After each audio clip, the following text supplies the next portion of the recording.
here at the UCS Spirit National Pole Vault Summit. Austin Miller bringing the vibes, bringing the electricity, bringing that smile, and that's the most important thing after 18:10 and a quarter, 575. Awesome battle there with him and Jacob Wooten and Hunter Garretson, as if America isn't deep enough already. Hunter's coming up. Yep. He's ready. And obviously, if I'm being completely transparent and honest, he might have had the best look at 585 of the whole group. Dude, he had 3 good looks at 585, man. He was making us kind of shiver up there a little bit.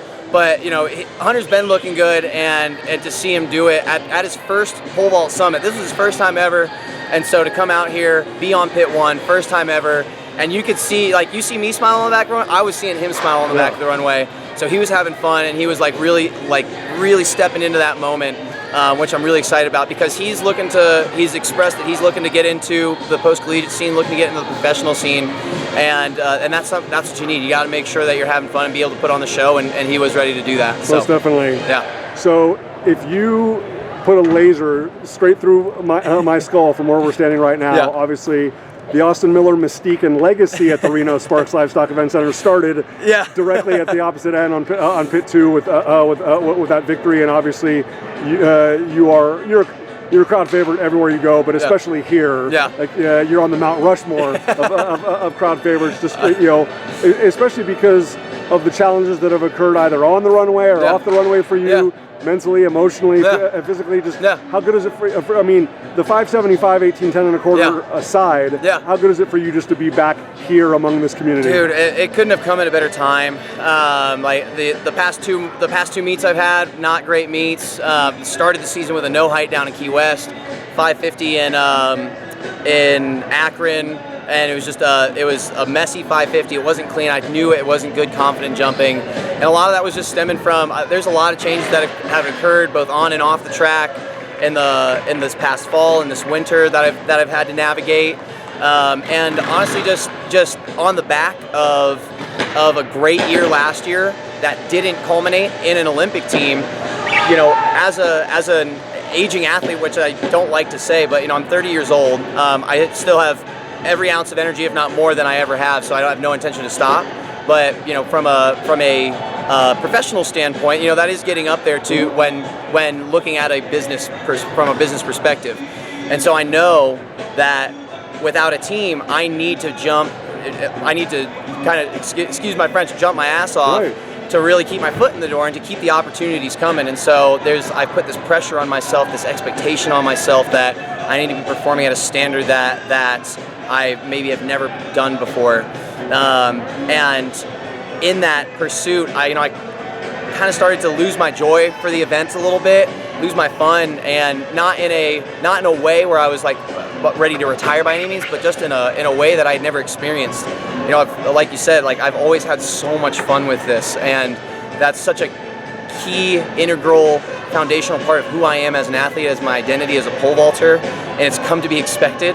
When I'm out here, people want to take the funny pictures. They want to see the crazy celebrations, and so I knew when I lost that I'd really lost a big part of me as an athlete. So I needed to refine that, and thankfully having a great team of people around me with Scott Houston, Jeff Hartwig, Ty Harvey, I had a lot of people I could call upon and say, did you ever experience these kind of lulls? And they were able to kind of walk me through it a little bit and help me kind of re-identify my why. Help me re-identify where I find joy, help me find my fun again. And what's fun is hitting a big frickin' pole and getting launched in the air.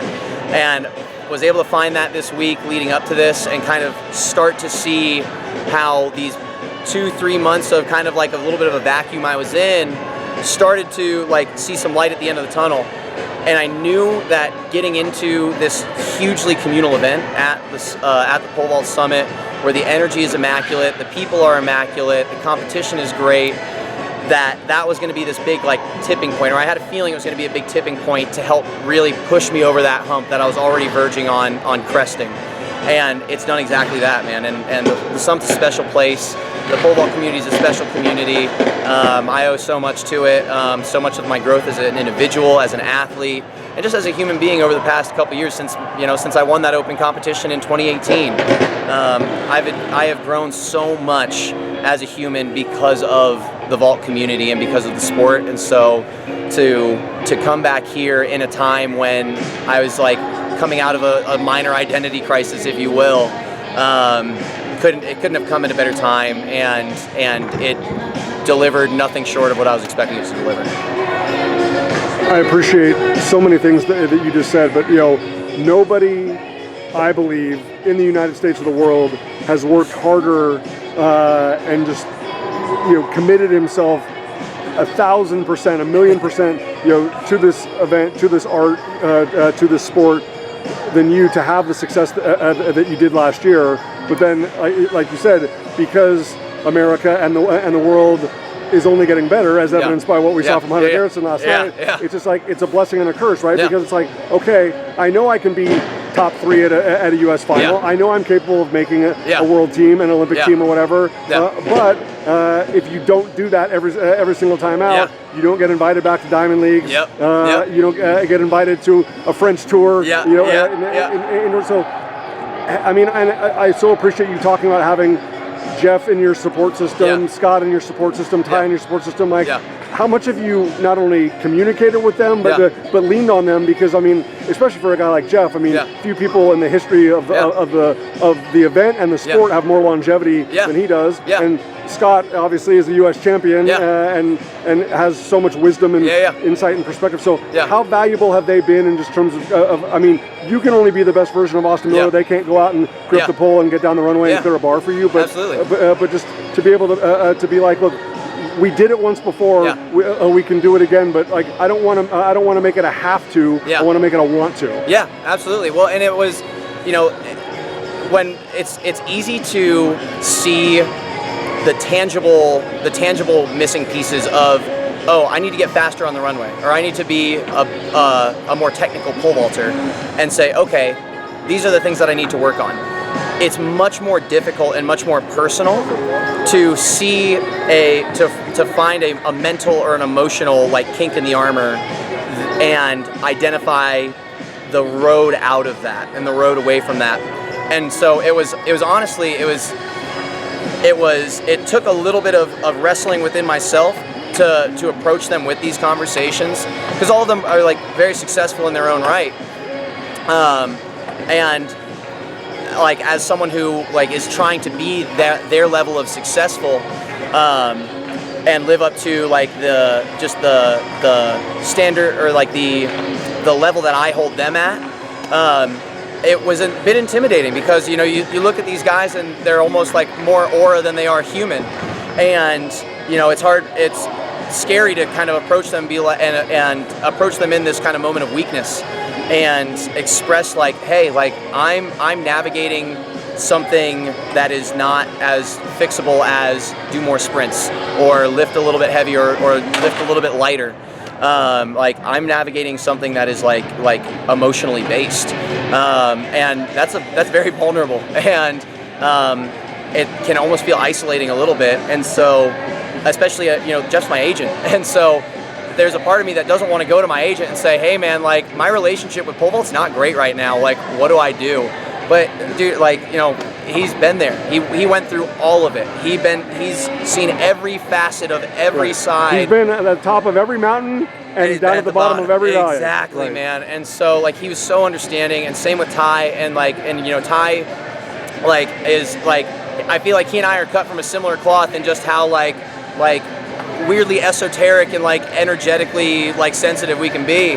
And Scott's just known me, he knows me as an athlete and as a person better than most people do. Honestly, better than almost everyone does at this point. And so kind of owning up to that and expressing to each of them individually, hey, I'm not in a great spot, but I'm curious if you've ever been in that space. And they were all happy to share their thoughts and share where they were at that time, which props to them, because it means that they have to be vulnerable.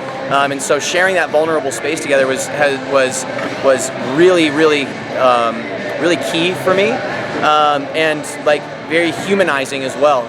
Because I know what they've accomplished, and because the level that I hold them at, they're on my Mount Rushmore. And so it's hard to look at your Mount Rushmore and see them as human. They're these gods. Right. And so for them to kind of come down and meet with me on a humanizing level, I have so much respect for them, and I know from those conversations that they only want the best for me, and that they want me to succeed, and just getting that validation, getting that verification that they're in my corner and they want to help me, and they have helped me. Those conversations were huge because it allowed me to not hang on to it. It allowed me to get it out. It allowed me to express it and not shy away from it. And that, as soon as I started having those conversations, I could start flipping the narrative of getting away from the anxiety around it and looking at it as they described. It's like, this is part of the journey. Everyone goes through it. It's a puzzle. It's one of the puzzle pieces that you got to find. And once I started looking at it like that, I was like, okay, I know that just like going through a hard training cycle, you come out the other side faster. If I can navigate this and figure out the tools and the space that I need to re-identify with to come out the other side, that this is going to have a palpable benefit for my career. Speaking of faster, you've been on every facet of a runway here. For them to bring out the A+ runway, dude, so good. And it was Jake and I were talking last night about it because it was like it's a very energetic runway. Like, the run wasn't moving back particularly much, but you're getting a lot of return out of your step at takeoff. So we're able to move some good sticks. We're not covering more ground per se, but we're just really popping every step off that takeoff. And so, great addition here. And the craziest thing, they were telling me, they got both of these runways for like $730 on a government auction from the United States Air Force. God bless. What? Yeah, God bless the Air Force for that one. Thank you. $730 Thank you for later. your service. Yeah, thank you for your service, and thank you for your runways. $730 later, we got 2 awesome aluminum runways here at the Pole Vault Summit. Last thing, and next to the runway that you were on, if you'll indulge me, because we talk about it a lot just as friends and fans of the sport. Yeah. How special is it to be connected in the way you are with the Grace family and with with Hannah as an athlete, and obviously what she's done here the past 2 years, will probably rival any high school athlete not named Mall or Cunliffe. So just, I mean, especially obviously her having to overcome some physical challenges, mental challenges, emotional challenges, because last year was the longest year of her career. So, and I mean, and obviously those options are always good to have to win USATF U20s and go to World U20s, but then it kind of says like, okay, well, how do we kind of ease our way in to fall training for 24 and 2025? But just how much of a blessing is it for you to have that connection? Dude, the Grace family, just the Coastal Christian squad, like, they have my heart. They're good people. They're good eggs. Beth has done such a great job coaching Hannah. I like for them to even like ask me to like if I would even be interested in like being an extra set of eyeballs for these competitions here in Reno the past couple years is a huge honor on my part, because they've come so far just on their own. They really don't need anybody else at this point. But the fact that like they feel a difference and feel a value that I can add means the world to me. And being able to help them navigate this incredible success is something that I feel like very capable of doing. Like, I just kind of poured my guts out about my own like navigation of these pressure and expectations, and Hannah just had like the incredible year. Won U20s as a junior in high school, #1 recruit in the country, and like there's eyeballs on her, and like just there's expectations as well. There's expectations, and just the world that we live in, it's like a very increasingly like social media driven world. And she has the toughest act to follow ever. Absolutely. Coming after Amanda and Hannah. Yeah, no, absolutely. But she loves the challenge. She wants the challenge, but that's hard on anyone. High school's hard enough, man. Like, now having to go through all of that with these expectations, it's going to be hard on anybody. And so being able to just like try, at least for the few hours in this day that we got to work together, just be a grounding force, be a centering force of just like calm. Hey, we're here, and in our decision making, just being very like matter of fact, keeping the energy down here. I think I felt like a responsibility in that, because I know pressure and the expectation that she's been feeling, and having to make a decision at college. And now she's committed to Tennessee. I think she's going to do freaking great with Kyle Ellis at Tennessee. That's a lot, you know. She was getting a lot of calls. She's the number one recruit in the country. She's getting a lot of calls. And so being able to just provide a space to breathe and just to feel like take that load off a little bit. I felt a big responsibility with that, and I think we did that today, and I think that's one of the reasons why she got to jump so high.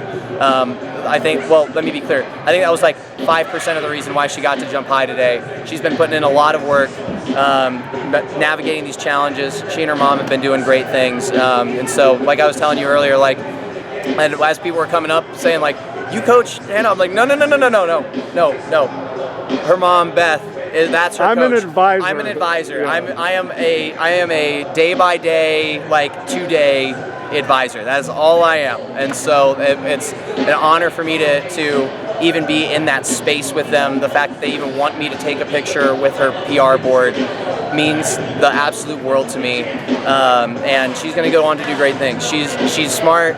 She's got a good heart. She's got a good family. She's got community around her, and she's and I think she is well equipped to handle these things. I know it's difficult. I know it gets hard sometimes. I can't imagine how hard it is on a high schooler, but she's well equipped, and she's going to handle it with not to make a pun. Oh yes. With as much grace. I already did. Okay. I already did.